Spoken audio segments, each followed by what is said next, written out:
Welcome to this explainer. Today we're doing something a little different. We're going to treat the human face exactly like a building to uncover the deep science behind non-surgical rejuvenation. Seriously, we're moving way beyond that old idea of just chasing and filling individual wrinkles. Today we're looking at the face as a highly dynamic architectural structure. And like any structure, it requires a really precise, layered approach to effectively rebuild. So let's dive right into this with a pretty staggering number. 1,000 times.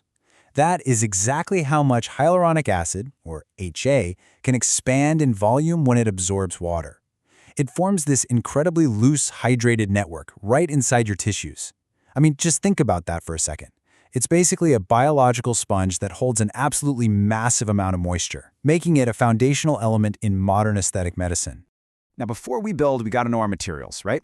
And HA is the undisputed gold standard for soft tissue augmentation. Why? Well, because it's a naturally occurring molecule in our own extracellular matrix, which is essentially the biological scaffolding between our cells. So it acts as the ultimate space filler. It provides mechanical support, vital hydration, and this really beautiful elastic quality that gives our skin its bounce. But to use it correctly, we have to deeply understand the canvas we're working on. Here is our blueprint for today. We're going to cover the architecture of aging, the filler materials matrix, the contouring plus protocol, and finally, clinical realities and safety. All right, Section 1, the architecture of aging. Let's look at exactly why the facial foundation collapses. The absolute biggest takeaway here is that aging isn't just skin deep, it's truly multifactorial. For instance, we actually lose bone volume in our jaw over time. It's a biological process called mandibular bone resorption. And at the exact same time, the strong ligaments holding everything up, they start to get lax. That's what causes the soft tissues to descend, creating those dreaded jaws along the jawline. We also lose deep subcutaneous fat, meaning the face literally loses its youthful structural fullness. And to top it all off, a steady decline in collagen and elastin physically thins the skin itself. So what we're looking at is a total structural collapse that completely blurs the jawline. You really can't just spackle the surface here, you have to rebuild the foundation. Now that we understand that failing foundation, let's jump to Section 2, the filler materials matrix, and figure out how to choose the right building blocks.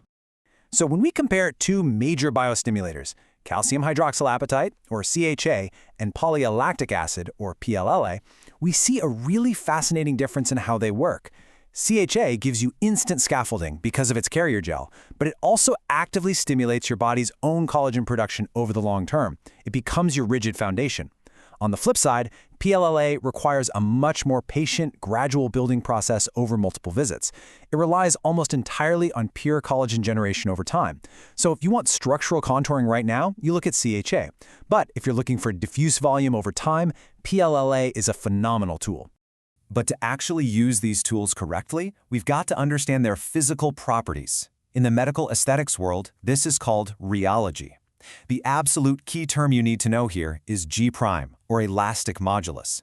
A high G-Prime filler is firm. It acts like a rigid support column that a practitioner would place deep down on the bone, say to mimic a jawline or project a chin. A low G-Prime filler, though, is significantly softer.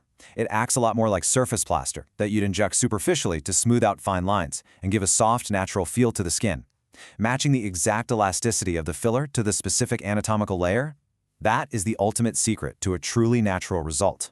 Which brings us to Section 3, the contouring plus protocol, the ultimate architectural blueprint. The data here brilliantly illustrates exactly why combining materials is completely revolutionary. When we use this contouring plus method, which is combining that firm KHA with the softer hyaluronic acid, the mean duration of the result jumps to 12 to 18 months. That significantly outlasts HA when it's used all by itself. But even more importantly, it boasts an incredible 85 to 92% patient satisfaction rate. And sure, while autologous fat grafting, which is surgically moving your own fat, does last longer, it comes with a much higher 15 to 20% adverse event rate, including the risk of cysts. So Contouring Plus really gives us a highly effective non-surgical middle ground. Now, here's the physical application of that blueprint.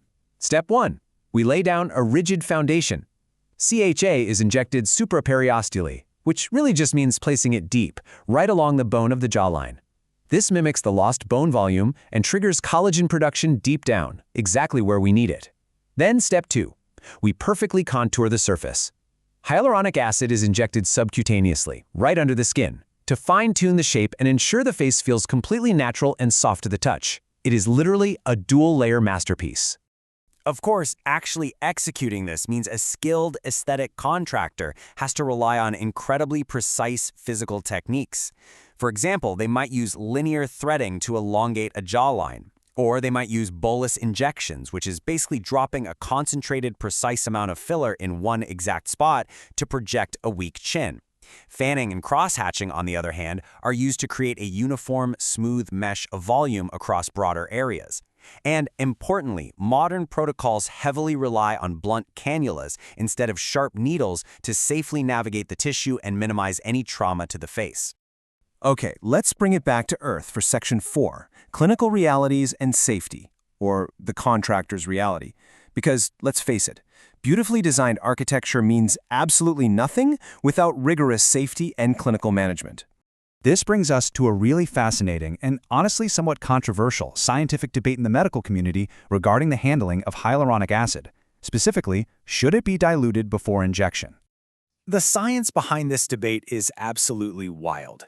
According to research published in the Journal of Drugs and Dermatology, diluting HA might actually help it spread out and interact much more easily with specific cell receptors, like CD44. By doing this, it could actually stimulate your own fibroblasts to produce natural collagen. So manipulating the filler's concentration isn't just about changing its physical thickness, it might literally change how it chemically communicates with your body's cells. But despite these really exciting biochemical discoveries, clinical reality demands a strict adherence to evidence-based protocols. Aesthetic medicine is real medicine, guys, and treating the face requires an immense respect for its complex underlying anatomy. This is exactly why being a facial architect requires such a deep respect for vascular danger zones. Injectors must expertly navigate around critical blood vessels, like the facial and mental arteries, to avoid severe complications like vascular occlusion. It's also why having immediate access to hyaluronidase, an enzyme that instantly dissolves HA, is entirely mandatory, no exceptions. Furthermore, practitioners have to rigorously screen patients for autoimmune risks and diligently track them for months to manage any delayed onset nodules. Safety is, without a doubt, the ultimate foundation of aesthetic success. So we've covered the collapsing foundation of aging, the unique physical properties of our filler materials, and the dual-layer mastery of the Contouring Plus protocol. As we wrap up, think about how these incredibly precise biological building blocks could redefine not just how we age, but how we actively control our own structural aesthetic in the future. Are we just erasing time, or are we actively designing the best versions of our own architecture? Definitely something to think about. Thanks for joining this explainer, and keep exploring the science around you.